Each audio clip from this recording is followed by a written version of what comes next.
Nag-night spear fishing nga uli kami ni Joey Boy. Ayan lang aming nahuli. Kasarapan, puro dalag at hito at isang tilapyang napakasarap. Ay tara, samahan nyo kami. Dito nga nagpunta na kami agad dito sa ilog na aming paninisidan. Dito nga sa aming paninisidan na ito ay marami ditong dalag sa hito.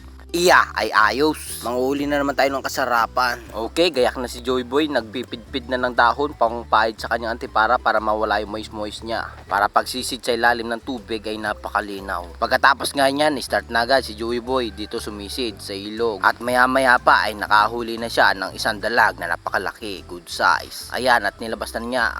Wow! Talagang napakasarap dito guys. Napakasarap nitong ginataan na may sili-sili, malapot-lapot. Sarap! Ginhawa nito pampulutan. Ayan, at kanyang tinuhog na para di na makawala. Yari na naman namin ang aming pangulam kinabukasan. At sa pagsisid niya, nakahuli na naman siya ng mas malaking dalag kaysa sa nung nahuli. Kasarapan. Swerte nga kami dito sa spot na aming pinaninisidan. Talagang dalawang dalag agad, kasarapan. Ito talaga si Joey Boy, napakabalasik nito manisid. Saka manghuli isda, manggama. Talagang ito ang kanyang aliwan kapag wala kaming trabaho. Ito ang aming ginagawang aliwan. Nakakatuwa naman kasi kami nag-i-enjoy habang kami nanguhuli.